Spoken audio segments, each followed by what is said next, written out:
reach some kind of consensus between us about the opportunities that these trade deals offer not only businesses in Wales but also businesses in Scotland. We now come to Shadow Secretary of State in Newbury. Thank you very much indeed, Mr Speaker. Well, look, we all support new export opportunities for Welsh businesses, but free trade deals must also be fair. And there really is widespread concern that this proposed deal with Australia will disadvantage Welsh farmers because they will be forced to compete against producers with lower animal welfare and environmental standards. So I'll ask him again now, if the Secretary of State is unable or unwilling to protect our farmers, why won't he let Welsh Government ministers take part fully in trade talks so they can stand up for them instead?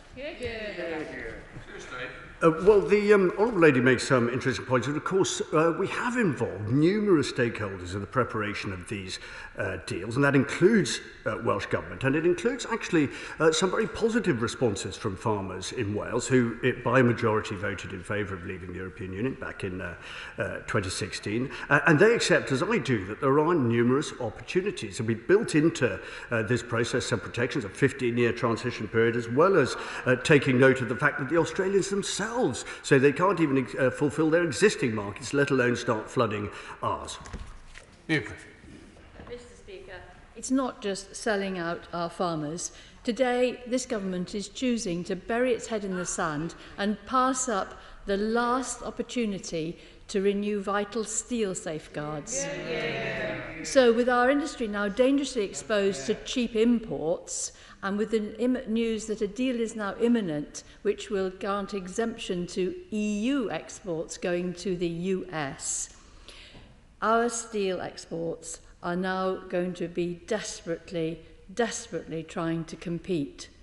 And so I would ask the Secretary of State, what will he now do to ensure that his government negotiates a similar deal which will protect our steel exports and enable them to enter the US without tariffs? And how soon can we have news on this? Well, thanks, Mr Speaker. The Honourable Lady and colleagues actually across the House have been resolute champions of the steel industry in Wales. I hope UK Government support of CELSA in Cardiff back at the beginning of the pandemic is an indication that we too are prepared to put our money where our mouths are as far as supporting the industry for all the reasons that she's rightly highlighted. I think it would be rash of me to predict what the statement or announcement might be around this, other than to say that I expect it later on today. So she should, and as indeed colleagues across the House, get clarity on this before close of play today. There have been several instances in recent weeks where UK Government ministers, including the Secretary of State for International Trade, have dismissed concerns from the agricultural community regarding food standards in this trade deal, and especially Australia's position on animal welfare. Can the Secretary of State explain to Welsh farmers how the UK Government will ensure fair competition and that imports from Australia will always match those expected of Welsh farmers? Well, thank you, Mr Speaker. The Honourable Gentleman, like myself, has significant agricultural interests in our constituencies in West Wales. We've had local conversations as well as national ones, trying to reassure farmers, and I think successfully in some respects, that the transition period and our commitments around animal welfare and environmental standards will not be compromised. I don't think there's anything that I can say to him which suggests that has changed in any respect. But I do urge him, and I know he will take this seriously, to look at the trade deal as a huge opportunity for food and drink producers in Wales, and as we work to challenge some of the myths which have been written and spoken about the Australia deal, let's also use the platforms that we have to promote everything that is good about it and how it will provide access to new markets of the sort that we haven't had before.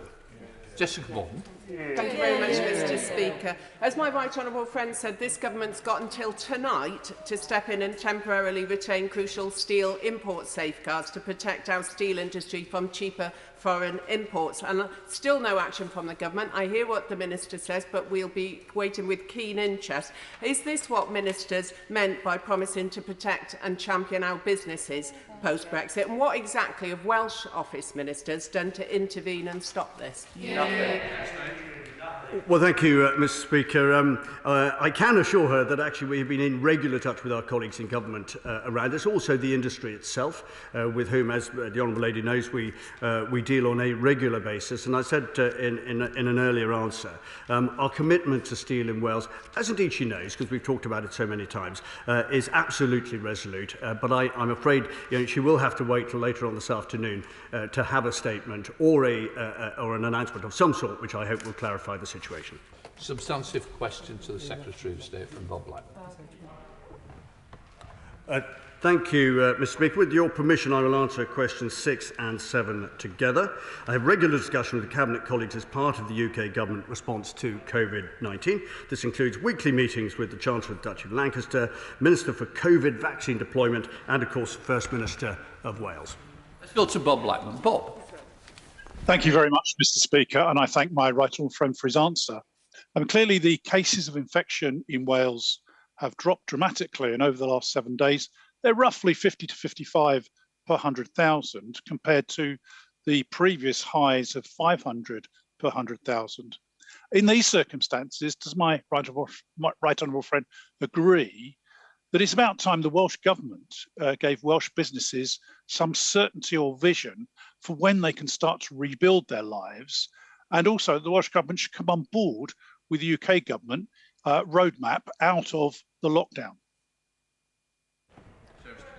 Thank you, Mr. Speaker. I think what my honourable friend's question reveals is actually quite a sad contrast between the priorities of Welsh Government and the priorities of UK Government at this moment. And we read in the papers this week that Welsh Government are fixated with talking about new tourism taxes. They're talking about constitutional reform, even going as far as reforming the House of Lords. None of these seem to be consistent with the UK Government ambitions, which are jobs, livelihoods, investment and recovery, and they should be joining us in that endeavour. David Simmons. Thank you, Mr. Speaker. Like my right honourable friend, I hugely welcome the progress that's been made in Wales. But what frustrates many is that the Welsh Government seems to be in the habit of announcing extended lockdowns at short notice without having given consultation, without having due consultation with the government. Does my right honourable friend agree that should this practice continue, we should expect Cardiff Bay to meet the financial cost of supporting businesses to keep their heads above water during those lockdowns? Thank you, Mr. Speaker. I noticed the laughter stopped at the moment that the Honourable Gentleman raised that particular question. I think, again, what I would say is what I've often said from the dispatch box here, that actually certainty is really crucial in all of this. I've always preferred a UK-wide response to COVID, whether it's in whatever respect that might come, because it inspires confidence and it inspires compliance. And I think that some kind of further indication from Welsh Government as to the unlocking process for businesses in Wales is overdue, and I hope very much we will hear more shortly. Let's go to Liz Saville-Roberts. Liz. Diolch yn fawr iawn, Llefarydd. And with your permission, I really would like to say thanks to Wales's national football team. It wasn't to be this time, but be codwn eto, we'll rise again. More than 1 in 5 households with a net income of under £20,000 in Wales have seen their income drop since January. Nearly 110,000 families are struggling to cover essential costs. Labour's leader in Wales yesterday complained that the key levers for tackling poverty are in the hands of the UK government, but paradoxically he opposes the devolution of these powers to the Senedd.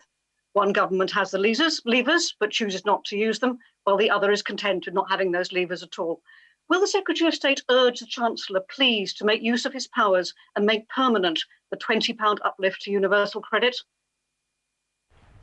Thank you, Mr. Speaker. I'm absolutely happy to confirm, as I always do from here, that the Chancellor is very focused on making sure that levelling up means exactly that, that economic recovery means exactly that, that nowhere gets left behind, and that every decision that we take in government, in any department of government, is always taken through the prism of levelling up and indeed equalising opportunity, job life chances across Wales. That's been a really transformational development during COVID, and I very much hope the Honourable Lady can join me in congratulating the Chancellor on the work that he's done. Let's go back to Liz Saville-Roberts. Liz. Nonetheless, I'm sure for those families, £20 would make a lot of difference. Nonetheless, last week I presented a bill to devolve the management of the Crown Estate and our natural resources in Wales to Wales. Scotland gained these powers in 2017, and now they're reaping the benefits of green offshore wind revolution. I'm sure he's aware that the value of the Crown Estate's remaining seabed assets, which include those in Wales, has more than doubled over the past year to more than £4 billion. Does the Secretary of State for Wales agree with me that Wales deserves equal treatment with Scotland as regards control over our natural resources? Well, thanks, Mr. Speaker. We, of course, can confirm that I have conversations with the Crown Estates, their developments off the, or their proposals as far as offshore floating wind off the West Wales coast, I think are extremely welcome. Where I think that I am in some form of disagreement with her, and she won't be remotely surprised by this, is that in order to achieve success in the renewable sector, somehow we always have to go back to powers and further devolution. Of all of the conversations that I've had with industries, sectors, individuals, voters, you name them, across the whole of the last 18 months, and including and in particular the Senate elections, not one single person urged me to follow the route that the Honourable Lady has just set out. Of course they urge us to pursue our renewables agenda. That's what we're doing it. We're doing it as far as we can as a UK-wide endeavour, because that is the way that we'll get to our targets the quickest. Question number 10.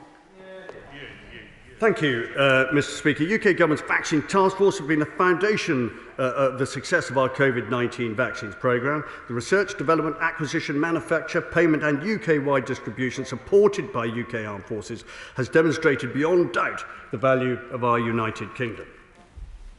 Susan. Thank you, Mr. Speaker. Can my right honourable friend give an indication of just how many vaccines the UK Government has now supplied to the Welsh Government and the NHS in Wales so they can continue to roll out this triumphant United Kingdom achievement where I'm reliably told my constituency in Dudley Borough are leading the way? Very grateful for the Honourable Lady's question. To date, UK Government has delivered over 3.8 million doses of vaccine to Welsh Government, free of charge, as absolutely should be the case. And I think that of all of the many examples that we could stand here and list about the strength of the Union, the value of the Union, and where it has been such a reassuring force in the last 16 months, it is the success of this UK-wide vaccine programme is probably the best example that we can ever turn to. And I'm very grateful for the fact given an opportunity to say so again. Question 11, Mr. Speaker. Mr. Speaker, we work very closely with the Department for Transport and share the view that the safety of staff at the DVLA is paramount.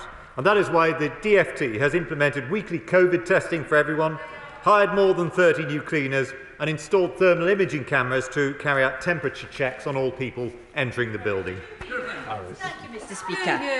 I'm glad to hear that the Minister is so in touch with the DVLA, but can I enlighten him on an issue? A staff rep at DVLA has been subjected to a tirade of online abuse for standing up for colleague safety. Much of this abuse has been shared on social media accounts of some DVLA managers. The DVLA are refusing to remove an online petition which includes threats to the safety of this rep. So will the Minister join me in condemning this abuse and also encourage, in his conversation with the Department of Transport colleagues, to not only distance themselves from this abuse, but to ensure that the DVLA remove all the abusive contact immediately? Well, Mr. Speaker, I'm not aware of the specific examples, but I'm happy to join the Honourable Lady in condemning all kinds of online abuse against absolutely anyone. I've been the victim of online abuse myself. I'm sure the Honourable Lady has. I assume that most of us have, and I would never ever support the abuse of anyone online, whatever their views or their position in some form of industrial dispute. I would just gently point out, though, that there are 60,000 items received by the DVLA every day which have to be dealt with in person. Many of them are coming from the most vulnerable members of society, so I hope, notwithstanding the issues around online abuse, that the PCSU will quickly draw this dispute to a close. Let's go to Caroline Hanson. Thank you, Mr. Speaker. Question 12. Mr. Speaker, investment is central to the UK's government's mission to level up the UK economy. And last year, Wales attracted 5% of all inward investment projects into the UK, creating over 1,500 new jobs, safeguarding almost 7,000. And this strong performance will be boosted by the Welsh Trade and Investment Hub in T. William Morgan, which I was pleased to be able to visit last week. Mr. Speaker, and I thank my honourable friend for his answer. Visitor destinations in Wales, like Eastbourne, are set for an unprecedented staycation summer this year. But to secure the long-term recovery of the sector and to remain internationally competitive, fully realise the power of the visitor economy, the 5% VAT cut is key. Would he make representations to the Treasury to that effect? Mr. Speaker, I think the 5% cut in VAT for the hospitality industry has been a boost to tourism businesses across the whole of the United Kingdom, including in Eastbourne, and certainly it has benefited many of the businesses which I have had the pleasure to visit in Wales, such as the Slate Museum at Llanberis, the Zipwire at Penrhyn, or the Surf Snowdonia at Dolgarrog. There are fantastic opportunities to go on holiday to North Wales, South Wales and even to Eastbourne as a result of the cut in VAT, and I hope honourable members will take advantage this summer. Shadow Minister Gerald Jones. Thank you very much, Mr. Speaker. The Welsh Labour Government's business support funding has been a lifeline to so many Welsh companies throughout the pandemic. Indeed, there are businesses that have been able to stay afloat solely because of the emergency grants and loans that they have received. But this business support is under threat due to this Conservative government's determination to make decisions about post-EU funding here in Whitehall instead of working with the newly elected Welsh Government. So will the Minister urgently reconsider this approach to the ending of 20 years of Welsh decision-making on these issues in order that businesses can have the confidence that these vital Welsh Government programmes will have the funding to continue in the future? Well, Mr. Speaker, I welcome the point made by the honourable gentleman, because it is absolutely true that the £3 billion which the UK government gave in support to businesses in Wales has been hugely beneficial and ensured that those businesses survived, along with the £8.6 billion extra which the UK government delivered to the Welsh Assembly government. And I think that that commitment, those billions of pounds, demonstrate the enormous commitment of the UK government towards Wales, and I can assure him that the new Shared Prosperity Fund and the Levelling Up funds will continue to support Welsh businesses, and of course we look forward to working with Welsh Government to ensure those funds are well spent. Alex Davis-Jones. Mr. Speaker, the Minister will be aware that last week the Lloyds Banking Group announced the closure of 44 branches across England and Wales. For communities like mine in Pontypridd and Taffili, these banks provide a vital service for residents and are important local employers. Can the Minister therefore confirm exactly what conversations he's had with the Chancellor about encouraging banks to remain open in Wales to protect these vital local jobs and services?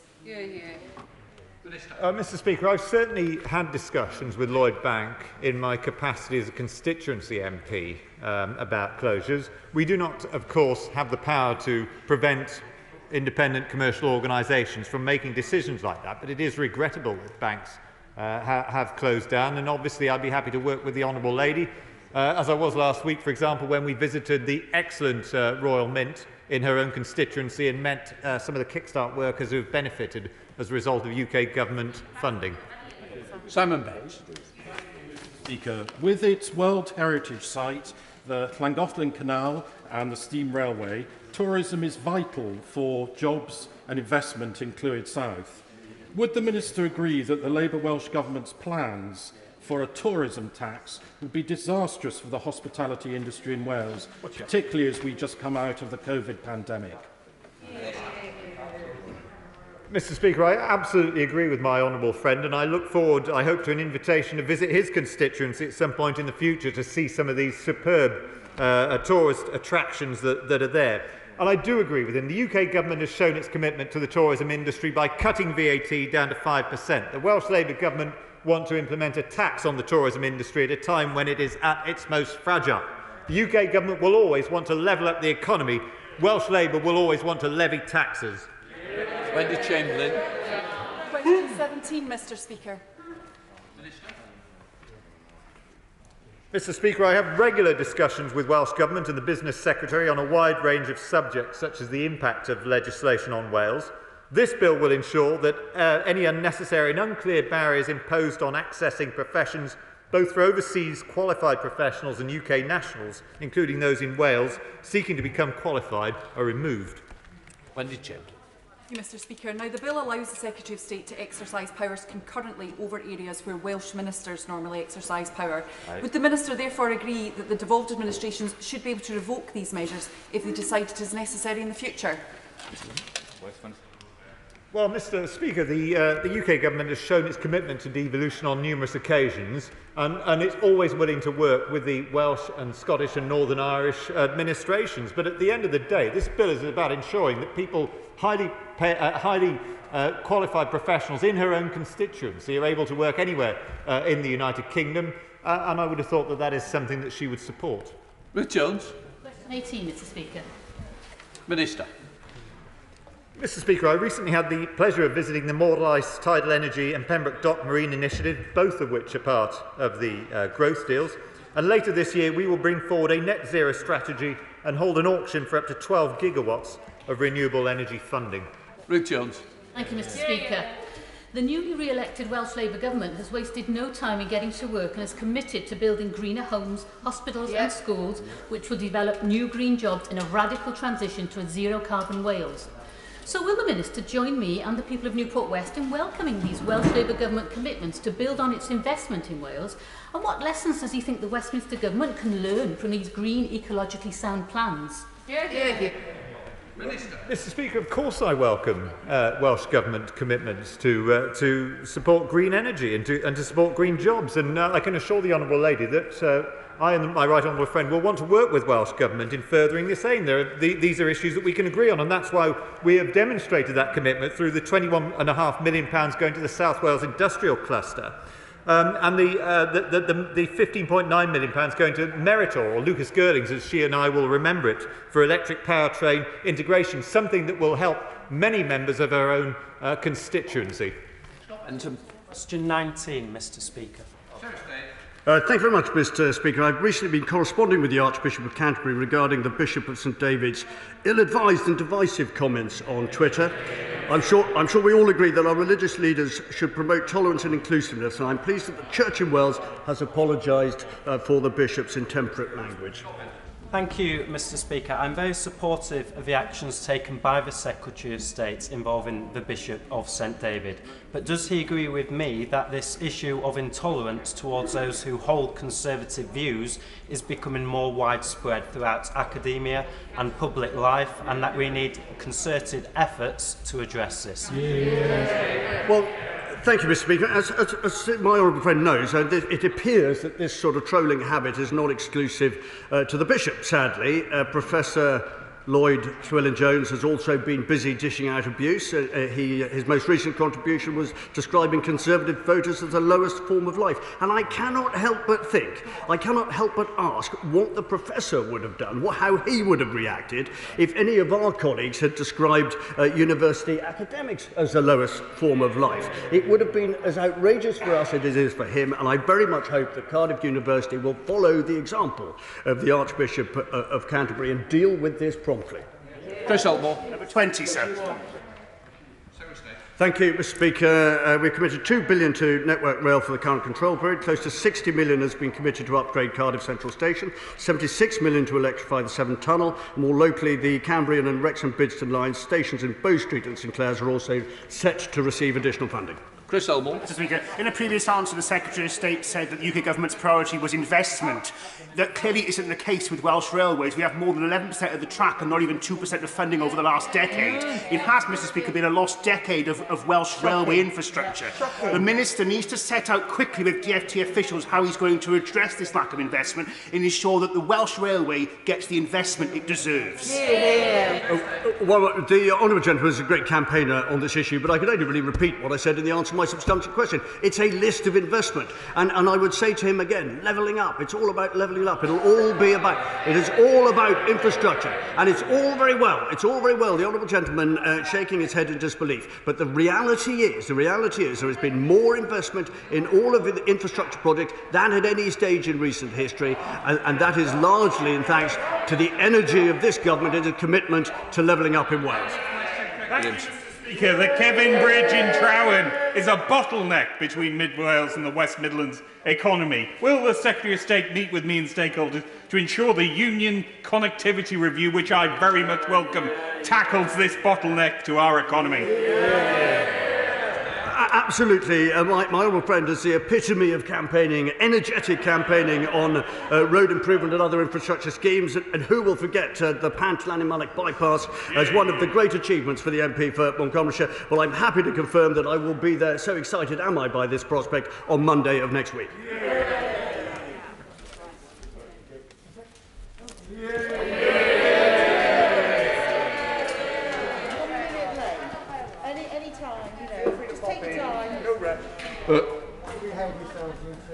Before we move to Prime Minister's questions, I would like to pay tribute to a member of my staff who is retiring today from the House of Commons after 28 years' service. Ian Davis, who took part in his final Speaker's procession earlier, joined the House service in October 1993, having served in the Army across the world for 24 years, which included the overseeing of a field hospital in northern Saudi Arabia during the First Gulf War. On his retirement as Band Sergeant Major in the Scots Guards, Ian, a gifted musician who plays the French horn and violin, came to the Commons to be a senior doorkeeper around the chamber. He joined Speaker Michael Martin's team in my office in 2001 as the train bearer, which is how he is dressed today before the promotion to the Assistant Secretary to the Speaker in 2011, which is the role he has held until now.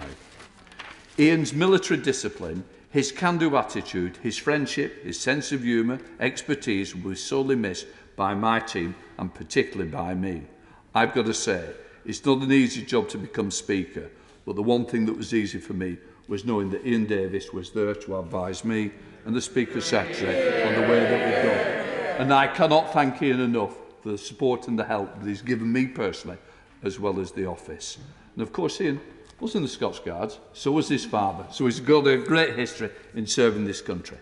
After 52 years of public service and MBE for services to Parliament, Ian, I would like to wish you all the best and a very happy retirement with Linda back home on the Isle of Wight. The Isle of Wight's gain is the Commons' loss. Thank you for everything, Ian. Well done. Thanks, Ian.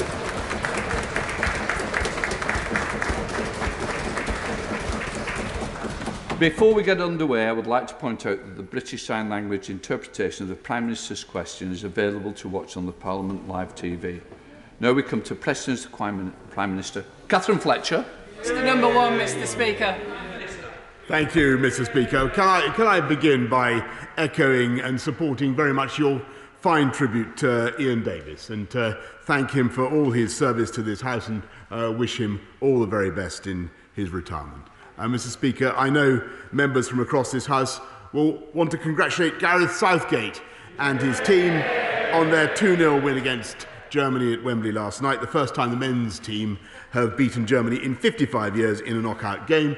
We wish them all the best for their match against Ukraine on Saturday, and we'll all be hoping against hope that this time, finally, football is coming home, Mr. Speaker. This morning I had meetings with ministerial colleagues and others. In addition to my duties in this House, I shall have further such meetings later today. Catherine Fletcher. Mr. Speaker, after yesterday's game, many of our German friends are heading home. But does my right honourable friend agree that, as the song goes, if they want to stay here, drinking all our beer, then they need to join the 5.6 million people who have already successfully applied for the EUSS settlement scheme forthwith before today's deadline? Yes, Mr. Speaker, I thank my honourable friend, and she is absolutely right. I am thrilled that an astonishing 5.6 million EU nationals have already applied for this wonderful scheme, and I encourage anybody who is still eligible to submit their applications today. We now come to the Leader of the Opposition, Keir Starmer. Thank you, Mr. Speaker. Can I join your comments and sentiments about Ian Davis and wish him the very best from all of us in this House? Can I also congratulate the England team for yesterday's performance. Having been at Wembley for the Euro 96 semi-final and experienced firsthand the agony of that defeat, yesterday's result was truly incredible. And I know the whole House will wish the team the very best of luck on Saturday. The whole House will wish them the best of luck on Saturday, I'm sure. Mr. Speaker, why didn't the Prime Minister sack the former Health Secretary on Friday morning? Mr. Speaker, I read the story in common with you and everybody else on Friday, and we had a new Health Secretary in place by Saturday, Mr. Speaker, which I think, given that we have a pandemic, I think to move from one Health Secretary to the next with that speed was fast, Mr. Speaker, but it wasn't as fast as the vaccine rollout, Mr. Speaker, which is now going so fast that we've done in this week half of the under 30s, Mr. Speaker, have now had their first jab, and that is speed. Keir Starmer. Mr. Speaker, what a ridiculous answer. The Prime Minister must have been the only person in the country who looked at that photo on Friday morning and thought that the Health Secretary shouldn't be sacked immediately. On Friday, the Prime Minister's spokesperson said, quote, "The Prime Minister considers the matter closed." Minister after minister were then sent out to defend the indefensible. It was briefed that the Prime Minister was quite happy for the former Health Secretary has done a runner.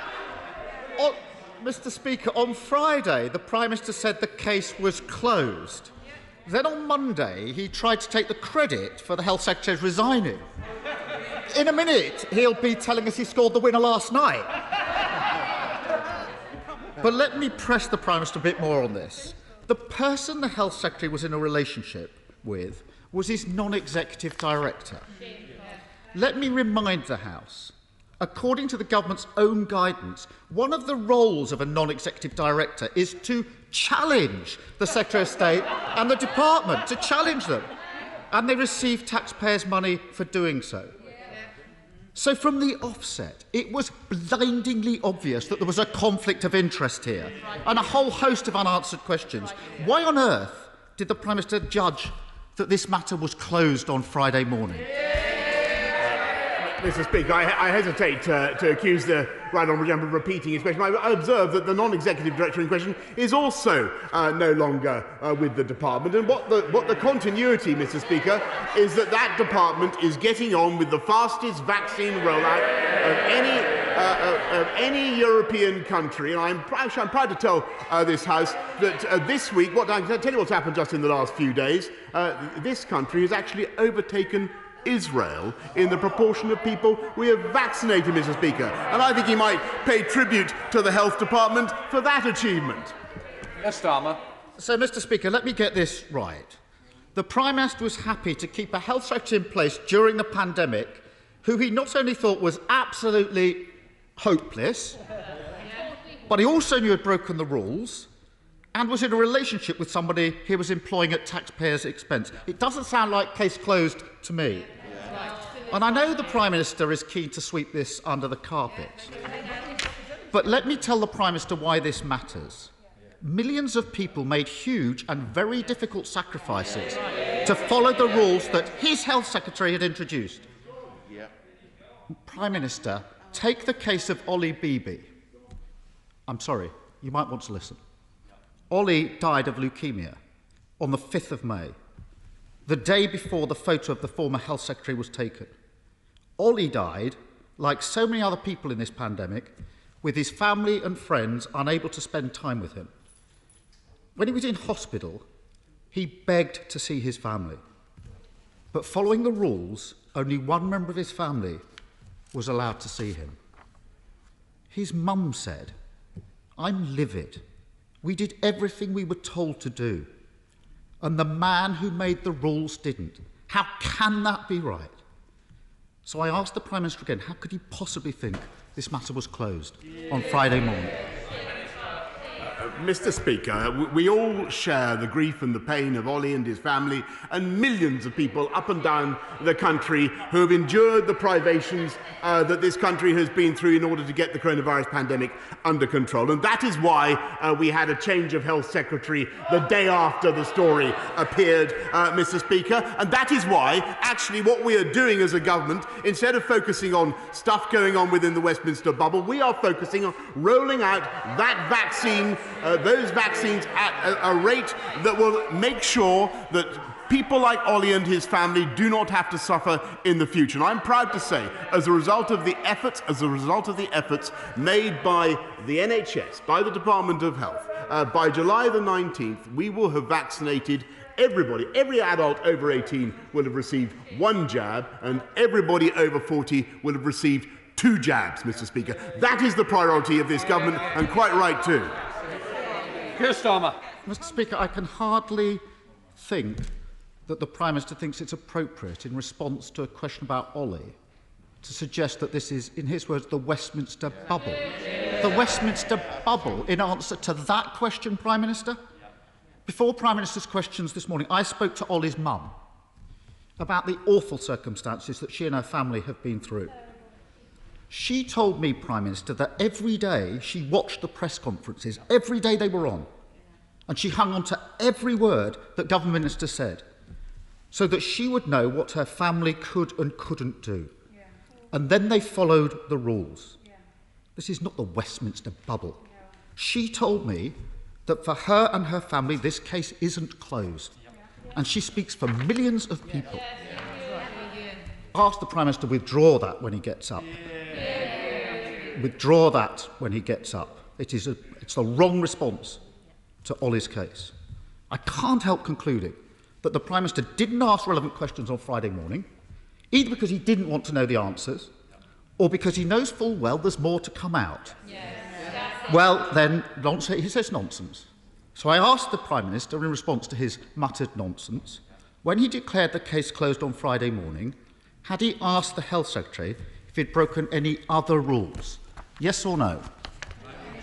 Mr. Speaker, let me be absolutely clear with the right honourable gentleman, and I think the whole House and the whole country can see that we have a new Health Secretary in place and have had one since the day after the stories appeared, and that was entirely right, and that was the right response to the situation. And he is, of course, he's right in what he says about the sacrifice made by families up and down the land. But the best response, in my view, to their grief and their pain and the sufferings that they have endured is to get on with a new Health Secretary, which is what we have, and with all the energy and application that we have, to roll out those vaccines and allow the people of this country to work forwards towards Freedom Day, which I devoutly hope will come on July the 19th. And never let it be forgotten, Mr. Speaker, that if we'd followed the advice of the right honourable gentleman, that would not be possible, because it was under his proposals that we would have stayed in the European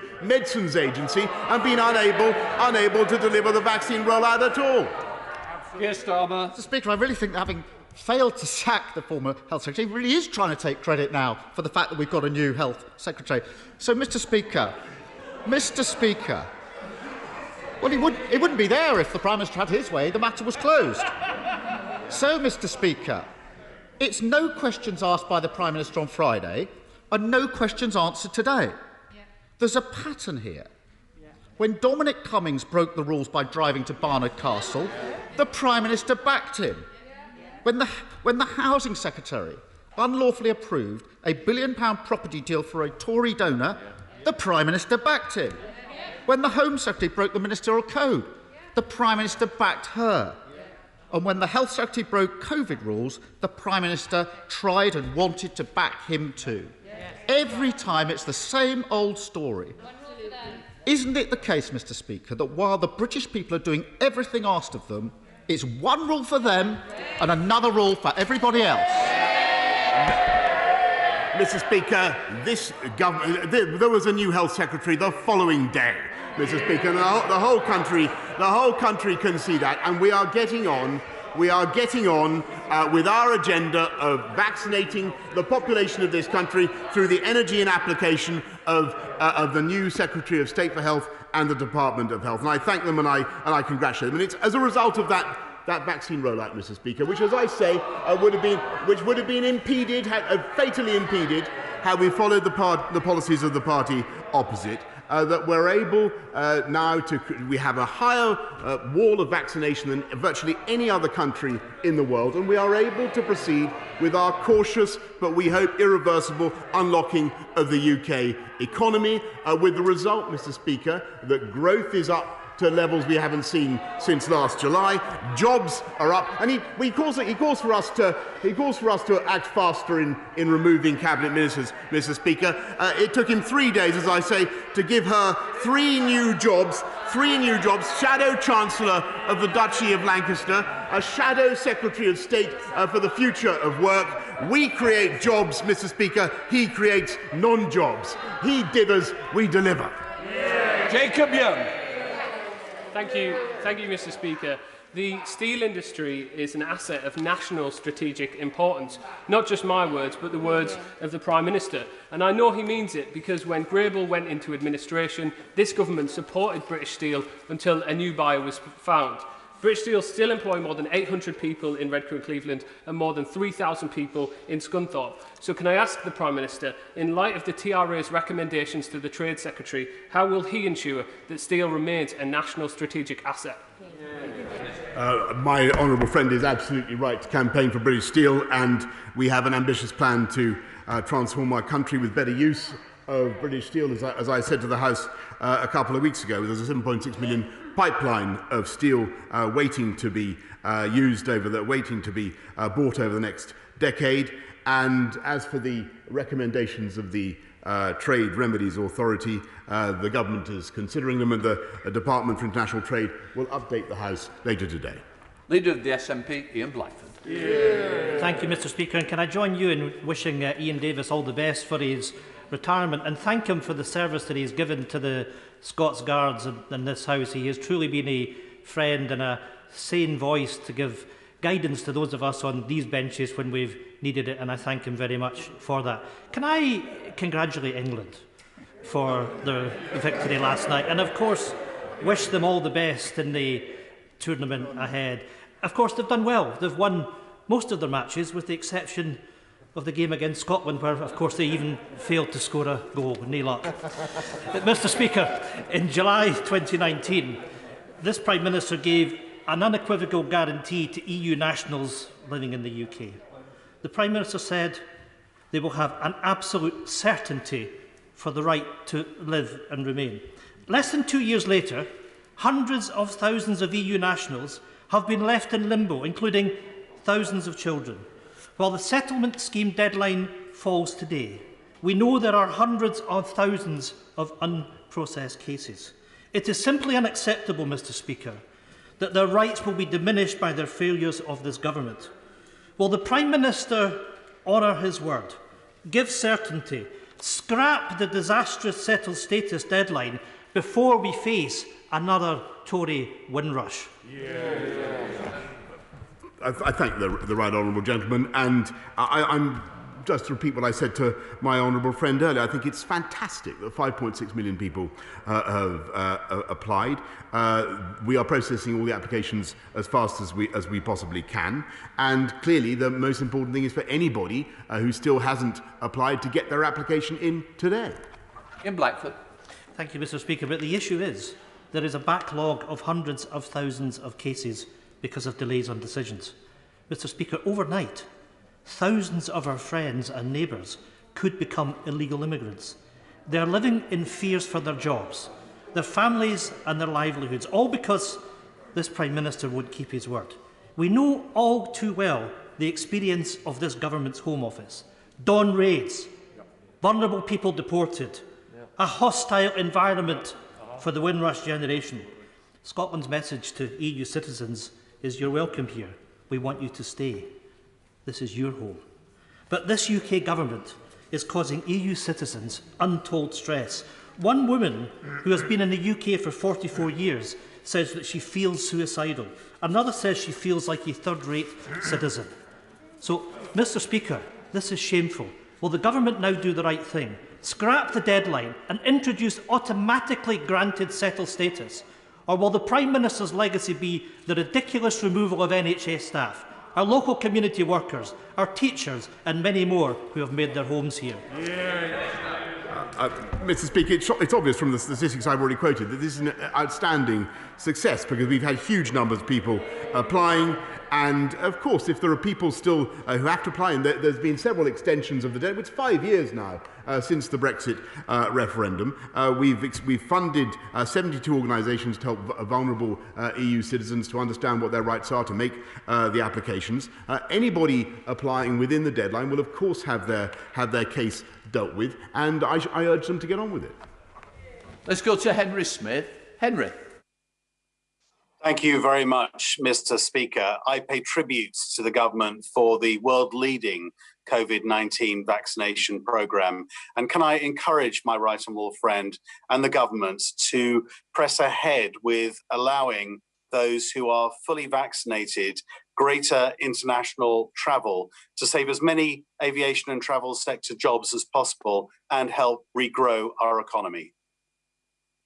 I thank my honourable friend, and I congratulate him on his long-standing campaign for the justified campaign for the aviation sector, and that's why we've invested £7 billion already to support aviation since the start of the pandemic. But obviously, what we hope is that the vaccine rollout programme, the double jabs programme, will enable people to start flying and really give that industry the prospect of a long-term sustainable recovery.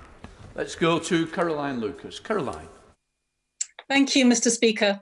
Today, the Environmental Audit Committee, of which I'm a member, has published a report calling for transformational change in the government's approach to restoring nature.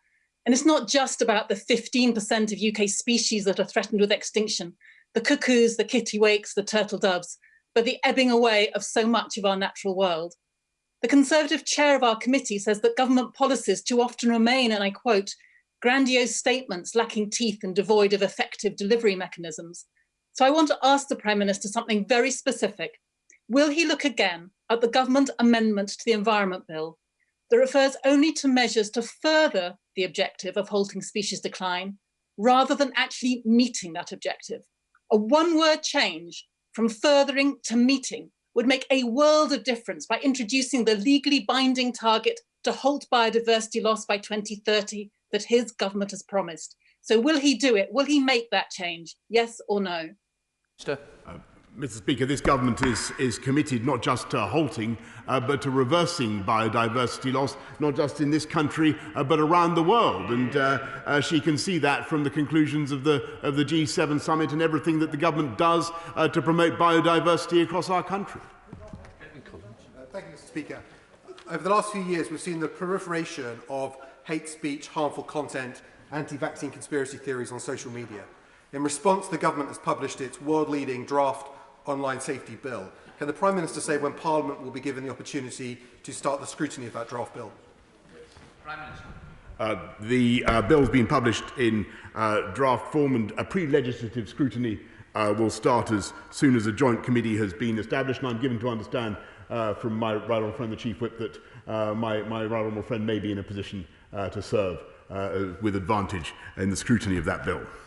Catherine McKenna. Thank you. We all know that great sport starts at the grassroots, whether that's football or swimming, and we all need help and encouragement to live healthier lives post-pandemic.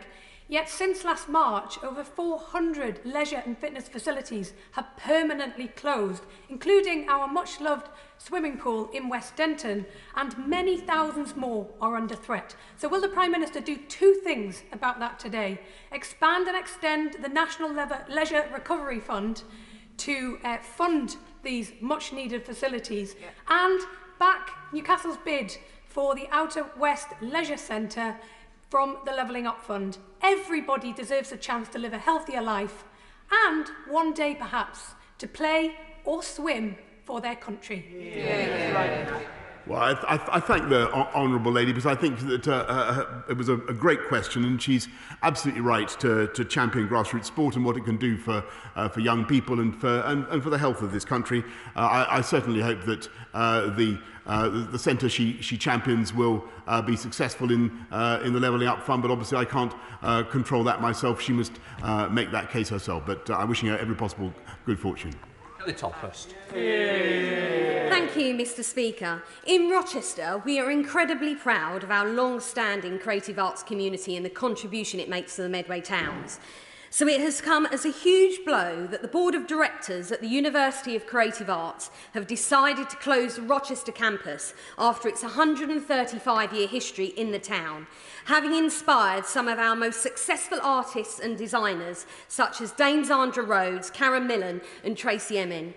Does my right honourable friend agree that the university's plan to close the site at such a difficult time for the sector will be detrimental to our levelling up agenda locally, but also to the opportunities for so many working class kids in Medway, for who this campus has always provided an instrumental route into further and higher education? I thank my honourable friend. She's right to campaign for higher education, particularly in her constituency, and I know that she's been engaged with university leaders on the ground in Rochester, and I'm sure that they will have listened carefully to what she has to say. Thank you very much, Mr. Speaker. On Friday, I visited David McCutcheon, the Chief Executive of Bullet Express, which is a haulage firm in the Baillieston area of my constituency. Everybody in this House knows that there have been huge problems with a shortage of HGV drivers in this country, and that's only been compounded further by Brexit. So I've got a simple question for the Prime Minister. Why can't we add HGV drivers to the UK shortage occupation list? Mr. Speaker, I'll certainly look at what he's proposing, but I think the most important thing is to get our entire workforce back at work, and there are currently millions of people still on furlough, and of course there are labour shortages at the moment, but we need to get people back into work, and that's why we've got to continue to roll out the vaccines in the way that we are.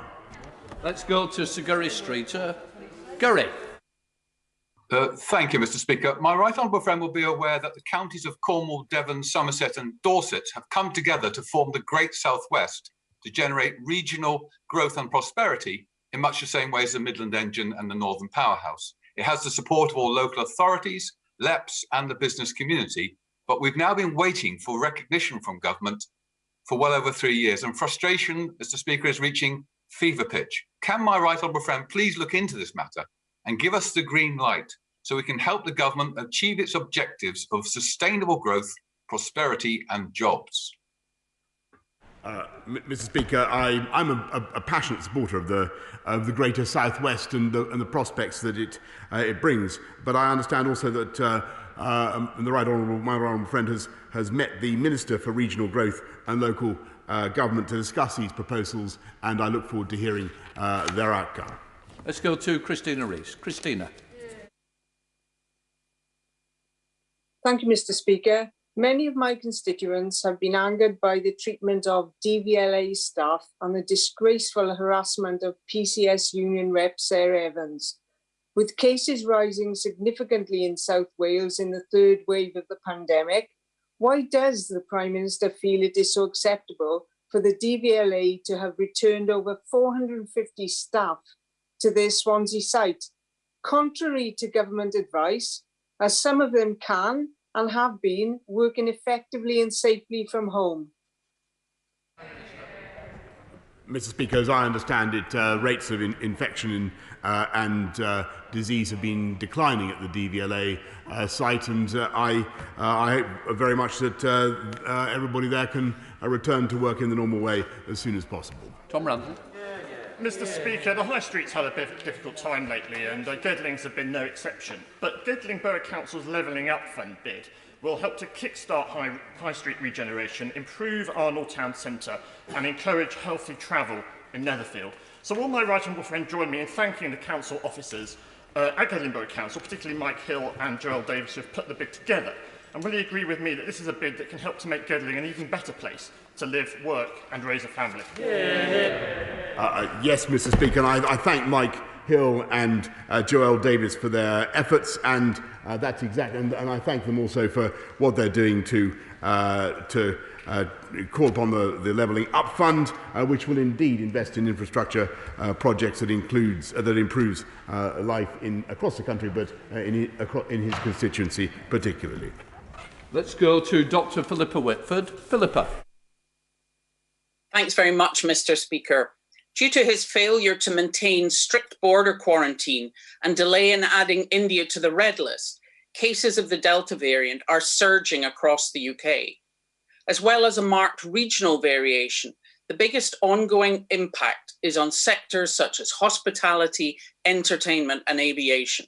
So rather than starting to reduce financial support from tomorrow, will the Prime Minister agree to extend full furlough and business support beyond September, particularly for those geographical areas and businesses which are most affected? No, Mr. Speaker, because although the Delta variant is indeed seeded and growing in at least 74 countries around the world, including this one, this is the only country, or the country where the protection by immunity against the Delta variant is the highest and the strongest. And that's why we're going to continue with our cautious but irreversible roadmap, and I hope that it will command her support. Let's go to Peter Gibson. Peter. Thank you, Mr. Speaker. Can I thank my right honourable friend for all that he is doing to level up our country? A rising tide must float all ships. And to that end, will he commit to delivering the Northern Link Road for Darlington? And will he further commit to helping stop LNER's great train robbery of services from our station? And finally, does my right honourable friend agree with me that our levelling up agenda, investing in the North, should provide the people of Batley and Spen with great confidence as they go to the polls? Prime Minister. Yes, Mr. Speaker, and it tells you all you need to know about the modern Labour Party, that when they heard that there was going to be an economic campus in Darlington, they called it giving up, Mr. Speaker. That's what the right honourable gentleman said, and he's totally right, by the way, to support Ryan Stevenson in his campaign for Batley and Spen tomorrow. I believe that Ryan will offer a strong local voice for change and progress in Batley and Spen.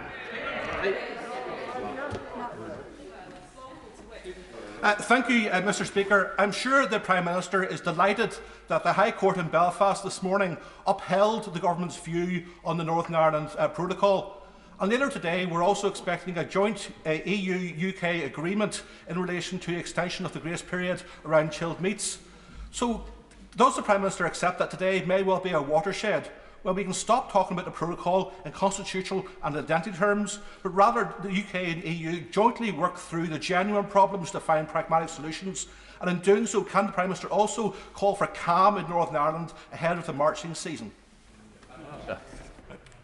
Yes, Mr. Speaker, and the best thing that the EU can do is to make sure that we remove all the problems that are currently associated with their application of the protocol, the ban on chilled meats, the restriction on the circulation of cancer drugs, the fact that 20% of all the customs checks carried out around the whole of the EU are carried out in Northern Ireland, and I hope that all that can be fixed indeed, Mr. Speaker, and then we can move on.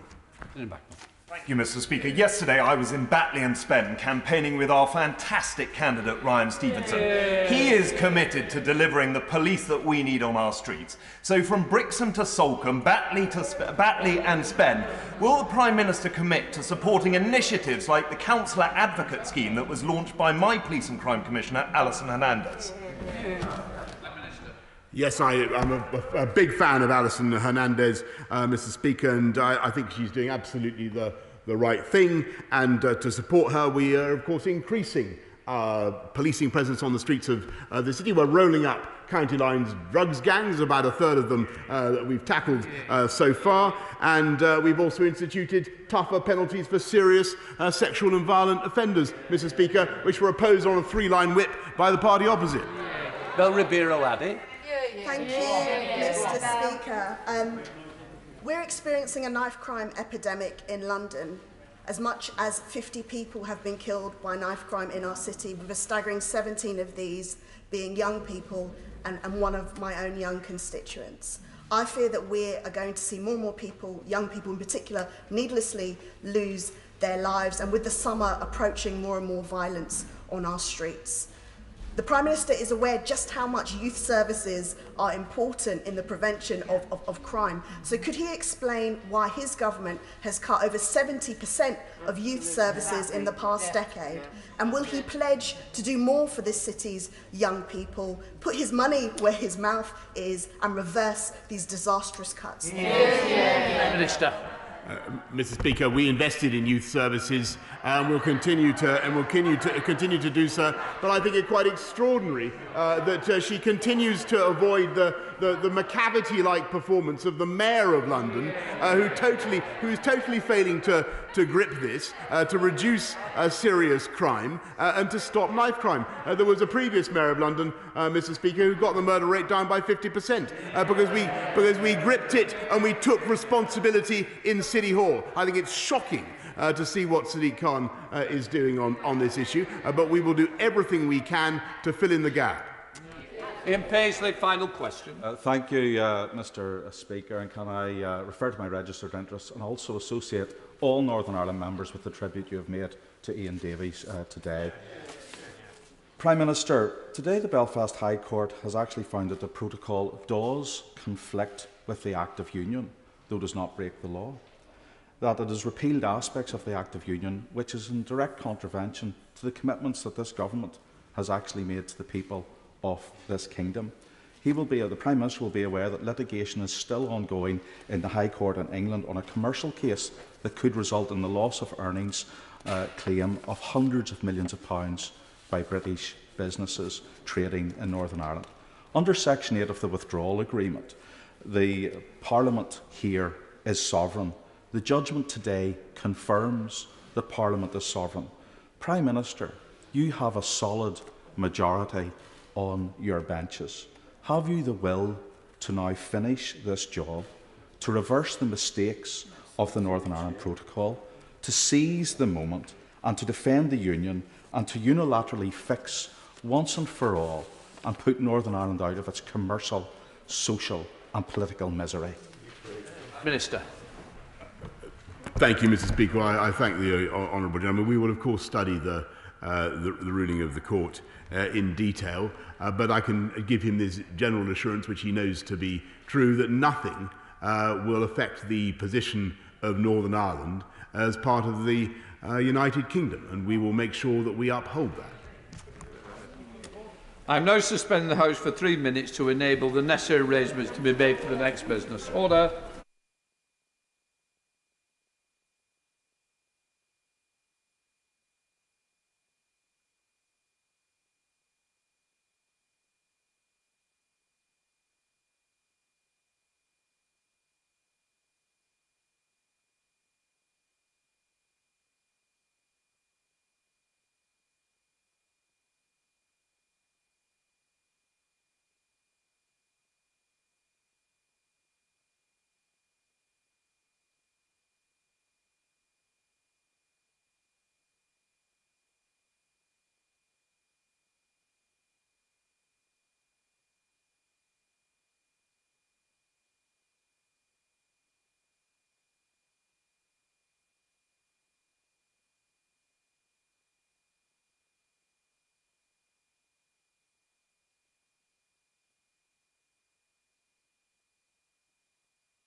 Order! I call Kate Green to ask the urgent question. Sir Secretary of State. Thank you, Mr. Speaker. Will the Secretary of State make a statement on the impact of coronavirus on children and young people's attendance in education settings? Secretary. Mr. Speaker, I'm grateful to you for granting this urgent question. This government is absolutely focused on returning society back to normal as soon as possible, and that includes in our schools, colleges and right across the education sector. As I have made clear throughout this pandemic, it is my top priority to keep children in school. And indeed, as I speak today, it is the case that millions of children have been back in the classroom since March the 8th, learning with their friends and teachers. I'm sure the House will agree that's exactly where they belong. The vast majority of schools are open. 99.8% of state-funded schools were open on the 24th of June, benefiting children who have given up so much during this pandemic. Back in February, the Prime Minister set out an extensive roadmap, and that we need to continue to be careful now to complete this cautious but irreversible roadmap to freedom. We understand the frustration of parents and pupils who may feel like that they're being asked to isolate unnecessarily. As I have said throughout this pandemic, children are best off in schools. As we continue with our educational recovery, it is vital that absence is minimised as far as possible and that children and young people are attending school. So I'm looking carefully every day at how we manage the balance between safeguarding children's education and reducing the transmission of the virus. Because I know that there are still too many children having their education disrupted, no matter how good remote education is that they're receiving. The new Health Secretary and I have already discussed these matters, and I'm working with him across my department as well as with scientists and public health experts to take the next steps. But as this House is aware, some restrictions remain in place in schools. What I want to see is these restrictions, including bubbles, removed as quickly as possible, along with wider restrictions in society. I do not think it is acceptable that children should face greater restrictions over and above those of wider society, especially since they have given up so much to keep older generations safe over the last 18 months. Further steps will be taken to reduce the number of children who have to self-isolate, including looking at the outcomes of a daily contact testing trial, as we consider a new model for keeping children in schools and colleges. We constantly assess all available data, and we expect to be able to confirm plans to lift restrictions and bubbles as part of step 4. Once that decision has been made, we'll issue guidance immediately to schools. I would once again like to put on the record this government's sincere thanks to all teachers for their dedication and work at this time. My commitment to the House and to the children of Britain is that we open up wider society. We will stick, as we open it up, wider society up, we will stick to the principle that children's education and freedom comes first. Kate.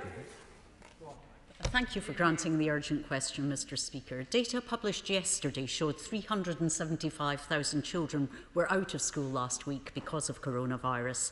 It's 9 weeks until the new academic year begins, but we have no idea what the Secretary of State plans to keep them in class. School leaders dread another last-minute announcement. They need time to put plans in place, and their staff also desperately need a break over the summer. The Secretary of State has briefed that the bubbles policy will be replaced with daily testing from September. Will testing take place in schools, and if so, what support will they receive to do it? Can you tell the House the results of the pilots in schools using regular testing instead of bubbles?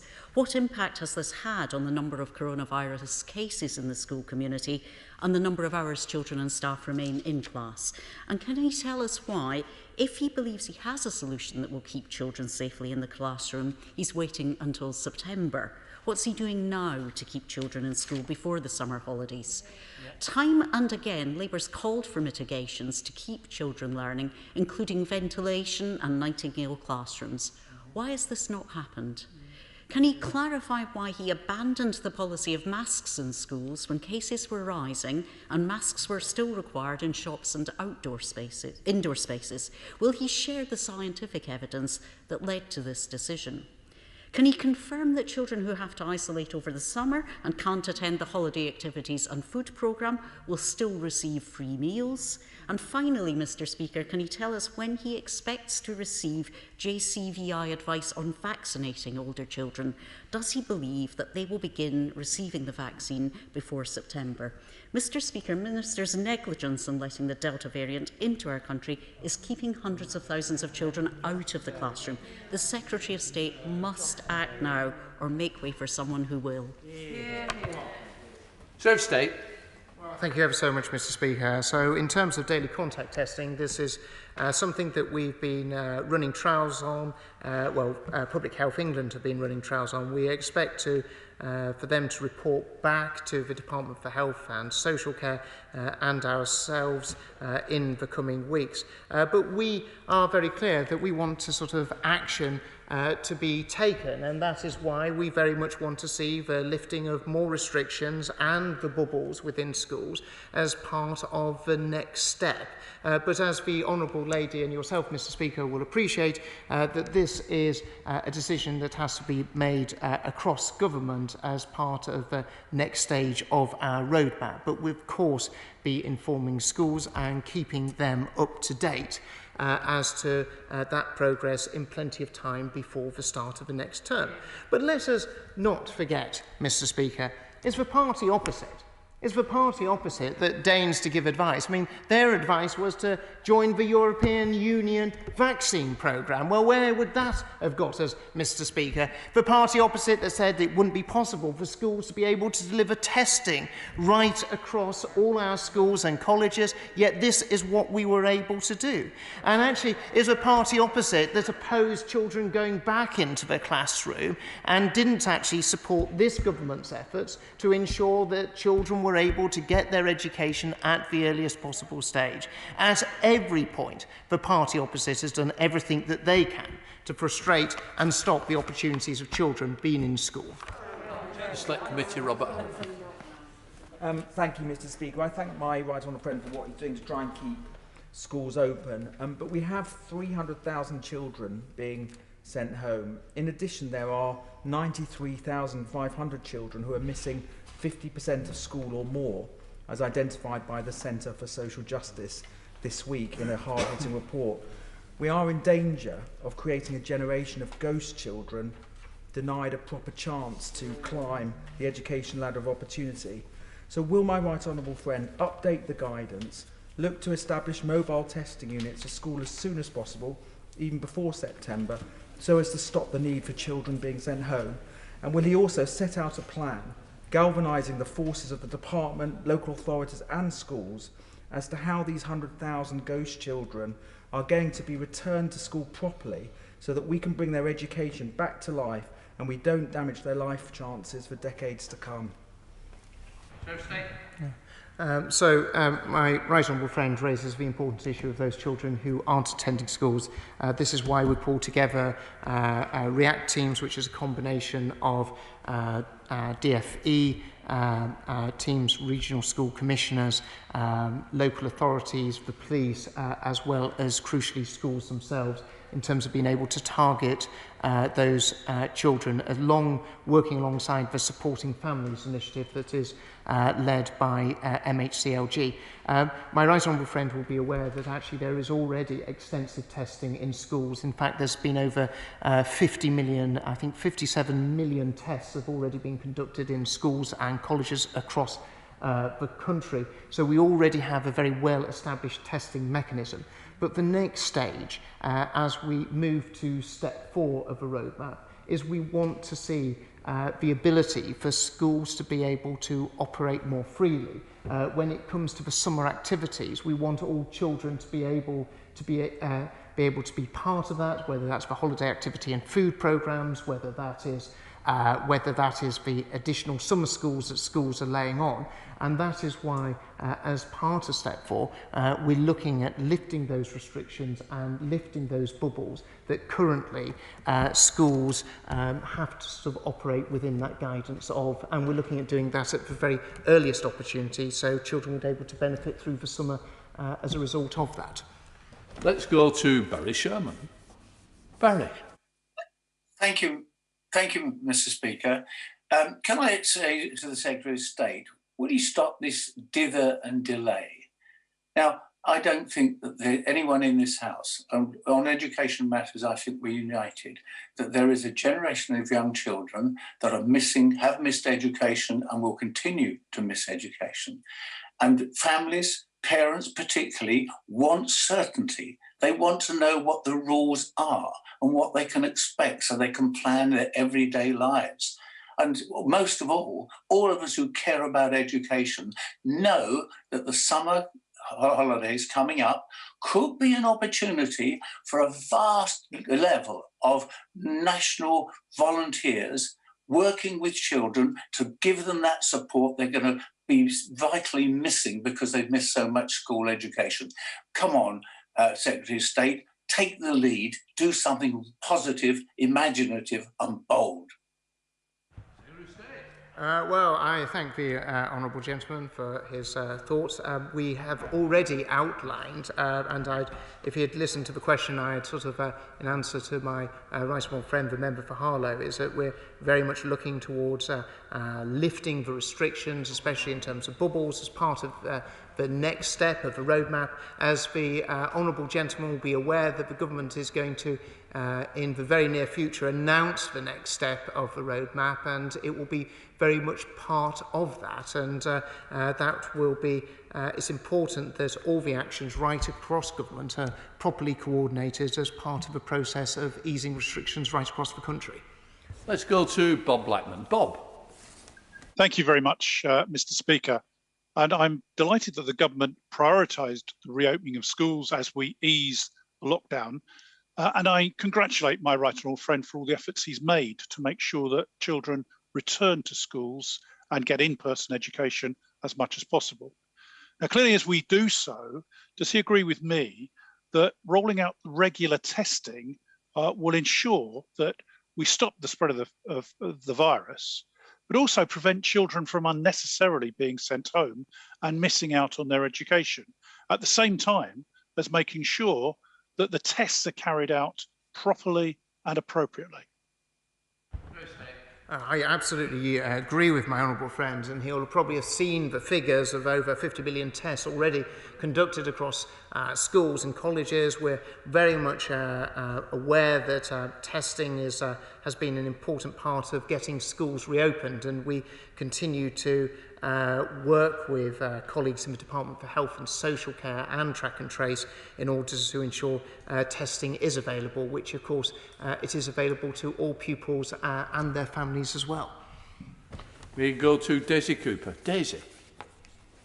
Thank you, Mr. Speaker. The number of children missing school is rising every single day, and families are at their wits' end whilst the government is once again far too slow to react. So will the government act now and establish a rapid task force with public health directors and school leaders with a mandate to keep schools open safely?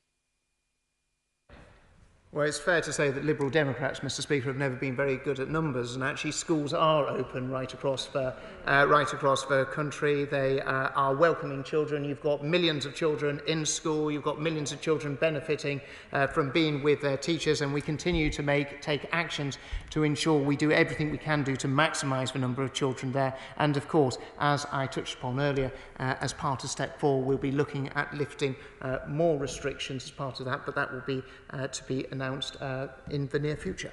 Thanks, mate.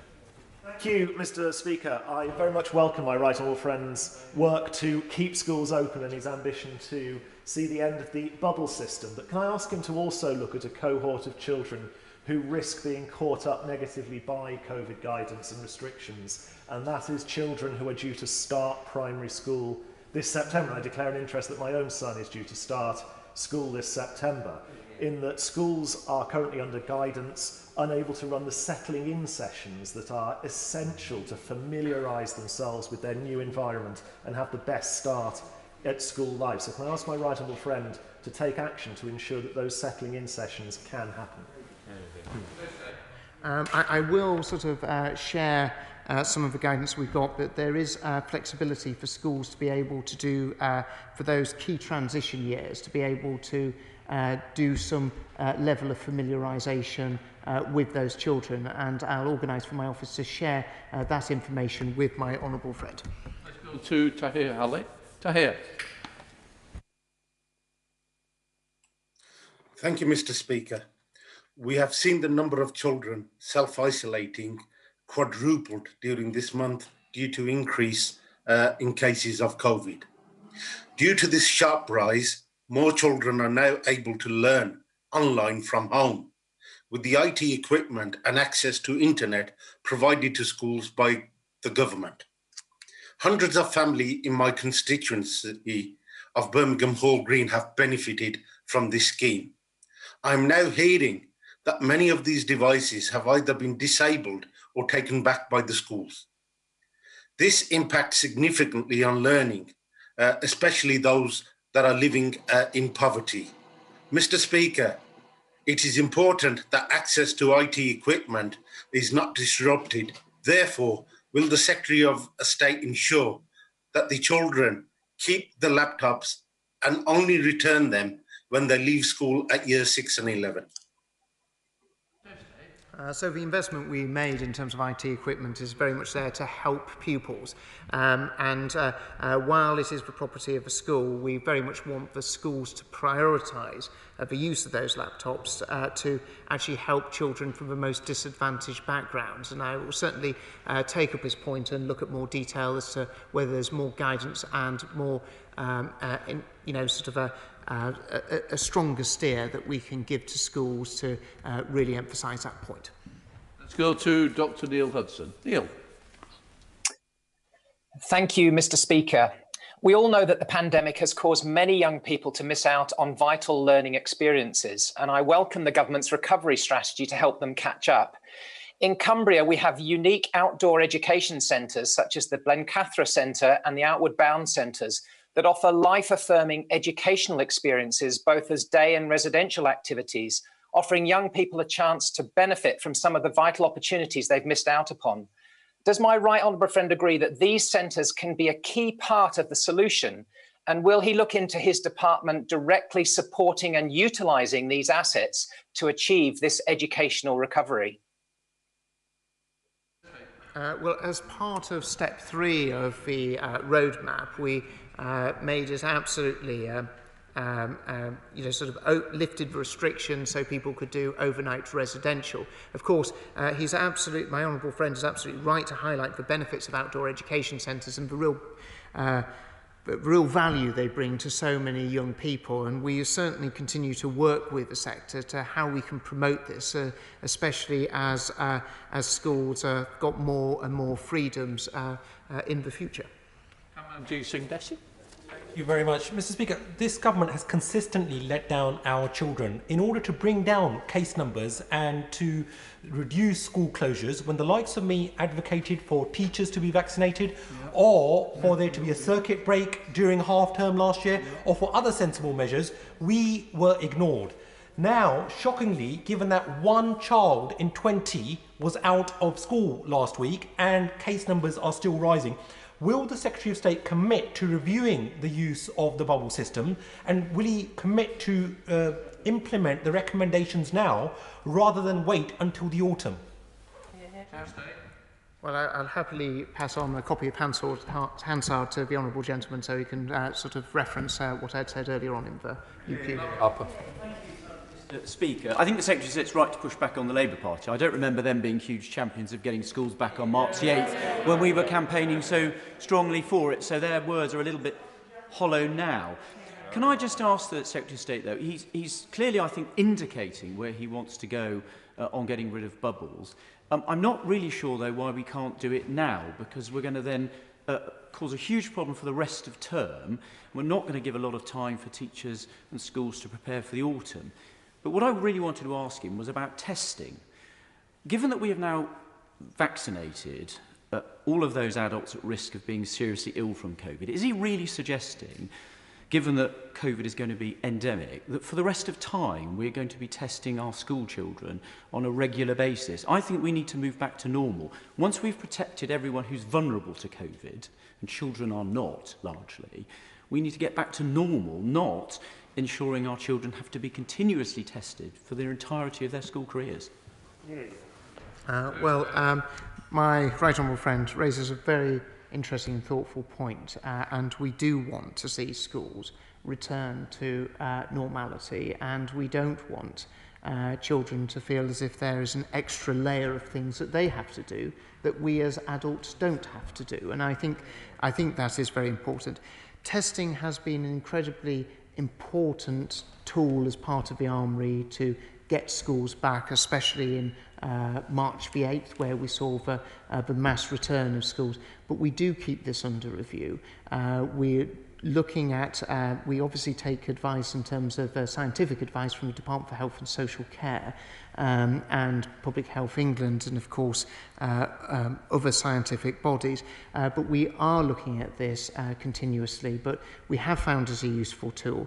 But actually, much longer term, do I see testing as something that we expect children to continuously do, always in the future? No, I don't. And I ideally want to move away from that at the earliest and most realistic possible stage. My old friend pointed out there is a risk, as things stand, that children may have to isolate and stay at home when they should be taking part in the holiday activities and food programme over the summer.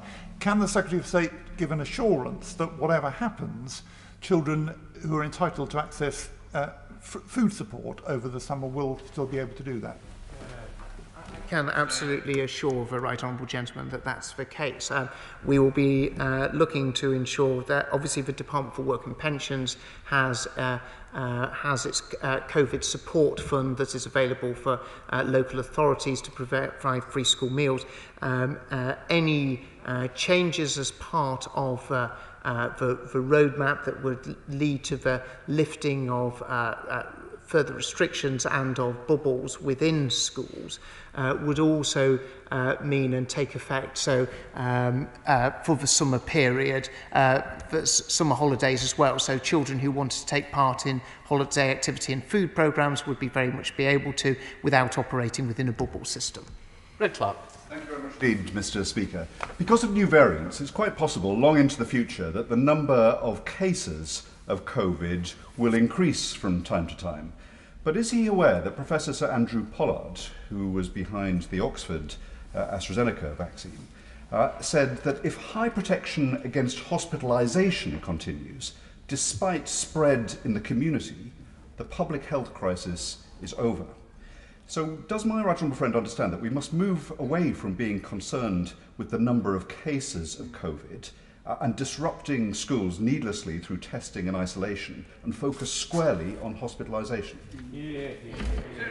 I very much do have that at the forefront of my mind, and it'd be very interesting if my right honourable friend has time to actually maybe sit down with him and also some of my team and some from Department for Health and Social Care actually to sort of discuss this in greater detail, because the key thing is to making sure that people aren't being hospitalised and people aren't in danger of dying. And of course the vaccine has had enormous success in doing that, but we cannot then have a break on children's lives in the future. Shannon. Mr. Speaker, I commend and thank the Secretary of State for being here today and addressing the concerns of many of us.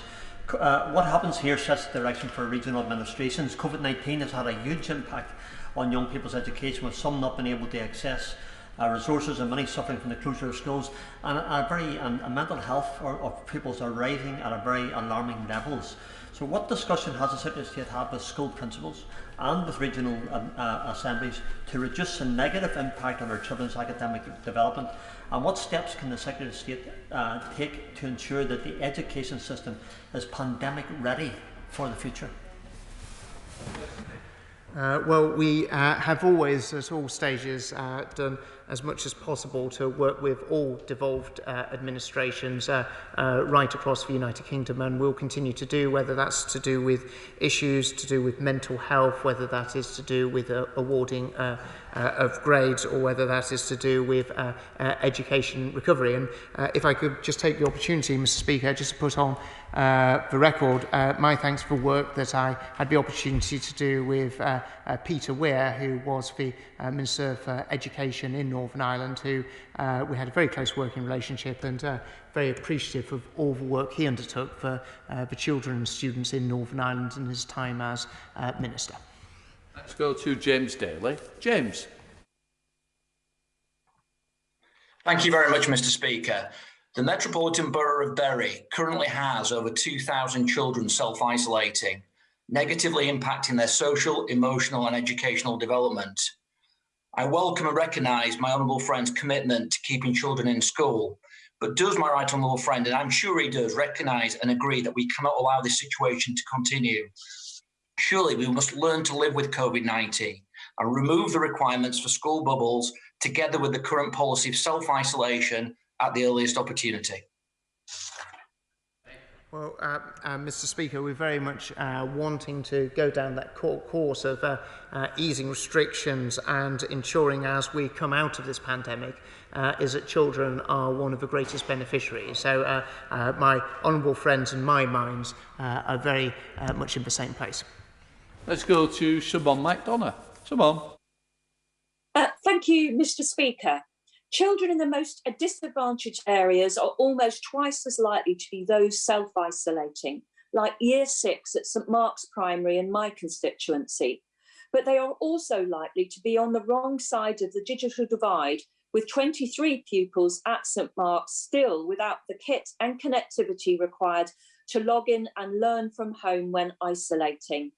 With every click widening the attainment gap, will the Secretary of State today back my campaign to ensure every child entitled to free school meals has access to data and a device at home?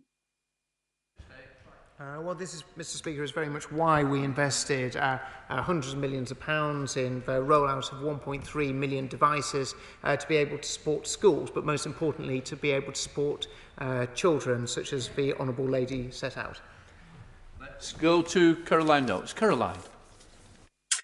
Thank you, Mr. Speaker. Can my right honourable friend reassure me, as we look to both the 19th of July and the end of the summer term, that there can be no question of a return to bubbles and self-isolation when children return in the autumn? Well, Mr. Speaker, I don't want to be preempting the decision of cross-government in terms of the next stage, but our direction is very clear about lifting the restrictions and ensuring that children are not in a situation where they have to bubble, very much part of the course of this roadmap. And of course, we'd be very much expecting that children would not be facing that in September, as my right honourable friend has asked. Let's go to Caroline Lucas. Caroline.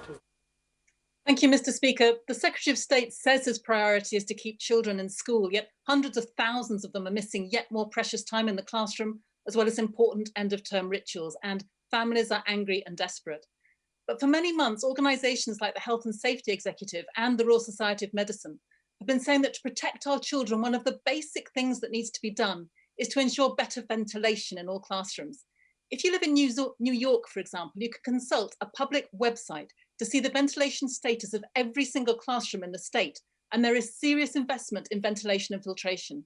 Why hasn't the Secretary of State done something similar here, introducing those basic mitigation measures and fast-tracking the assessment of testing pilots? Living with COVID mustn't mean dumping all the risk on our children because the Education Secretary hasn't acted with anything like the urgency and ambition this crisis demands. At every stage, we've put in all the protective measures that are required in order to be able to keep children safe and make sure that they're back in the classroom and having the opportunity to learn. Right, let's go. Richard Graham. The numbers of pupils self-isolating and therefore not at school have risen nationally from 40,000 to 300,000 in 3 weeks. And in the same period in Gloucestershire, from a few hundred to almost 8,000, virtually 8% of all pupils. This is clearly not the direction either the Education Secretary or any of us would like to see happen. And therefore we can all agree with the SAGE's children's expert, Professor Russell Viner, who said that we have to rethink all the rules around our schools, which are not the driver of transmission at the moment. And to my knowledge, there is not a single child in Gloucestershire which is in one of our hospitals with the virus. So something needs to be done, and my right honourable friend has already given a clear steer that he wants to see children back at school as soon as possible and the benefits of summer school enjoyed. So could he consider a pilot project in Gloucestershire to allow all these children who are self-isolated to get back at school as soon as possible? Well, frankly, Mr. Speaker, if there's going to be a pilot project, it's going to be in Staffordshire, not in Gloucestershire, but it was a good old point. Right, let's go to Andrew Gwynn. Andrew.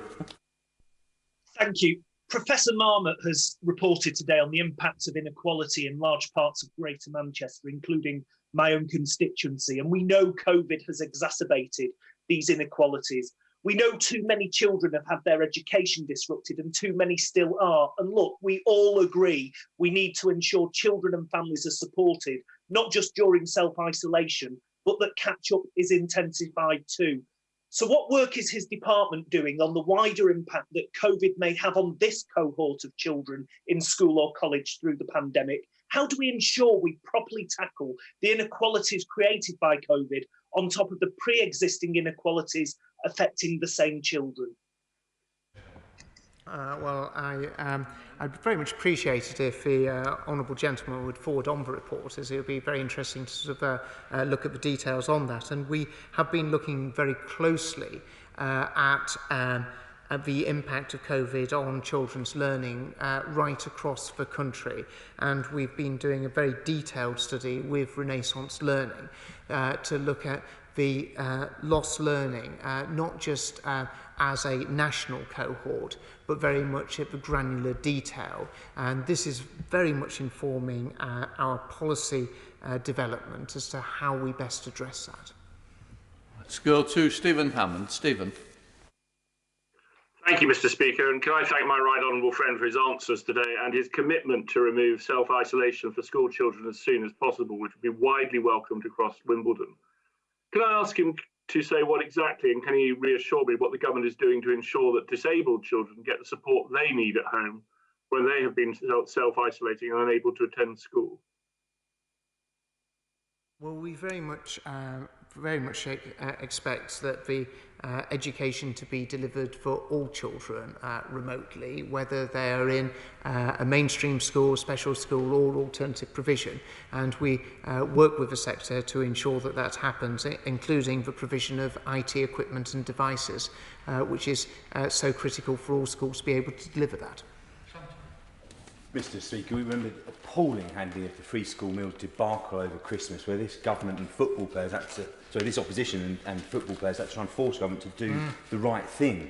My constituents in Ilford South, amongst some of the poorest in certain super output wards, are concerned, extremely concerned, that their holiday activities and food programme has not been guaranteed if they are going to be at home self-isolating. Would the Secretary of State please be crystal clear that nobody will go without food this summer?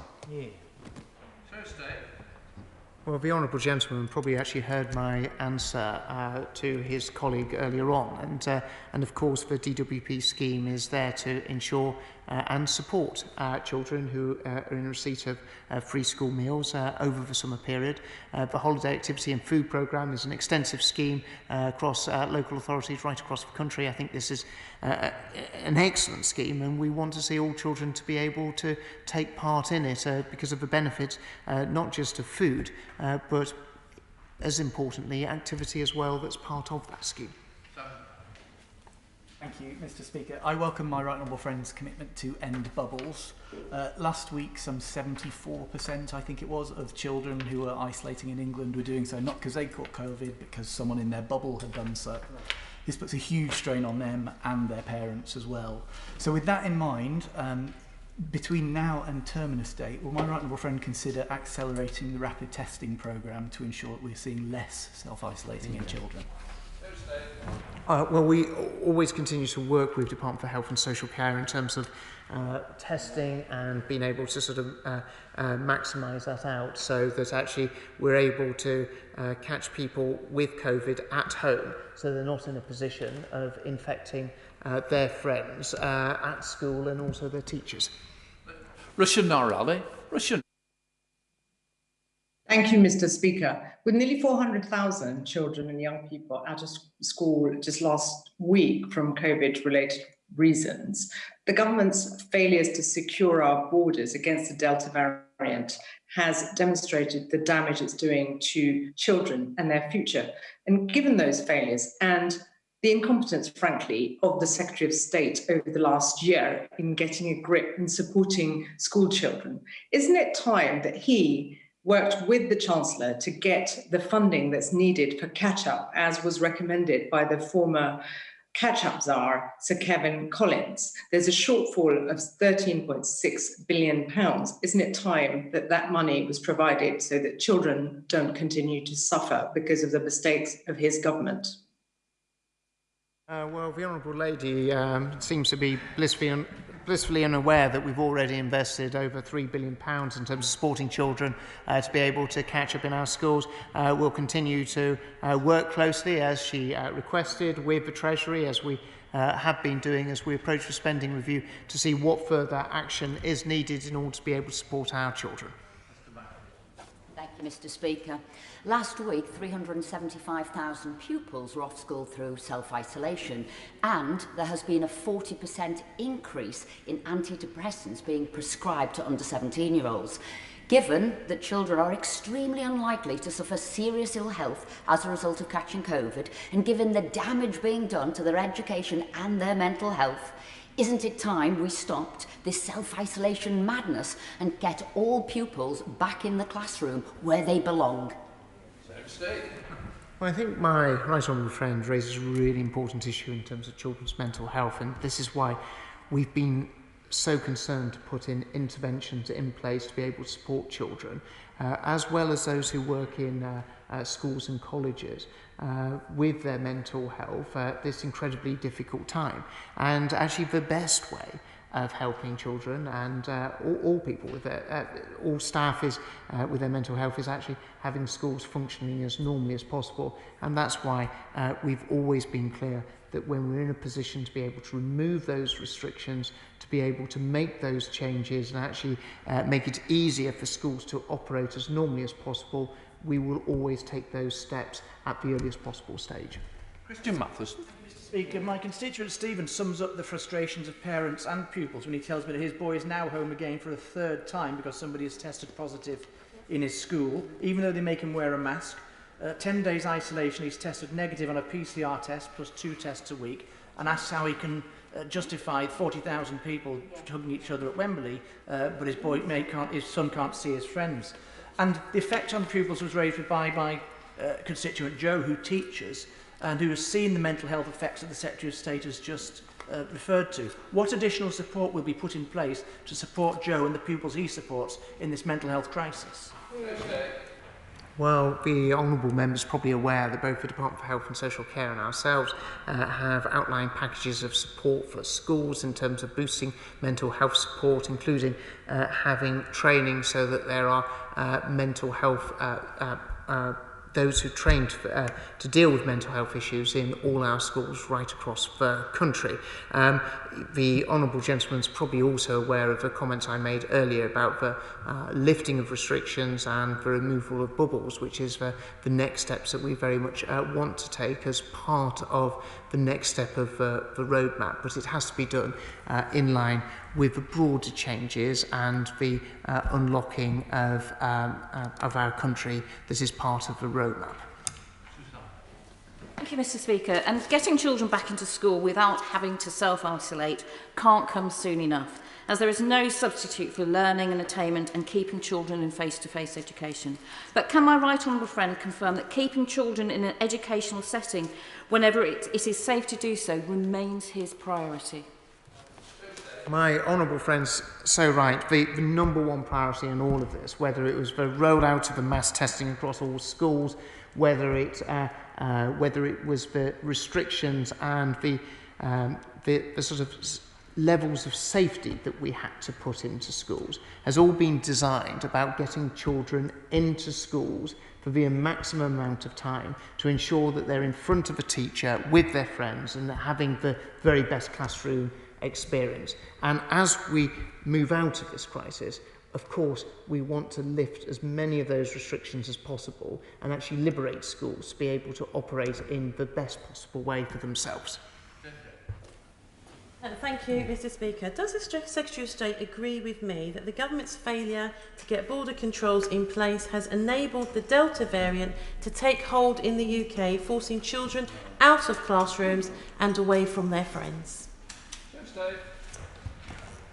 Well, at every stage, Mr. Speaker, the government has been one of the first ones to act in order to be able to keep this country safe. It was one of the first countries in Europe to impose travel restrictions on India as a result of the Delta variant, and I know that the new Secretary of State for Health and Social Care and the Transport Secretary, as well as the Prime Minister, take that responsibility incredibly seriously. Thank you, Mr. Speaker. Can I welcome my right honourable friend's comments today? I have recently just finished a 10-day period of self-isolation following someone in my office testing positive for COVID. However, the flatmate of the person was able to go about their daily lives in a normal way using the government's daily testing trial. Surely, as we learn to live with COVID, it is time to move quickly to a more nuanced approach that does not endlessly interrupt children's education, as it cannot be right to have learning continuously disrupted by unnecessary self-isolation. Well, there's nothing I can really disagree with my honourable friend, so I best just go and sit down, hadn't I, Mr. Speaker? Thank you, Mr. Speaker. Too many school children across my constituency of Blaydon are faced disadvantage from being out of school under the current arrangements. Will the Secretary of State be absolutely clear with school leaders well in advance of any new arrangements to be put in place? It's vitally important that they have that information.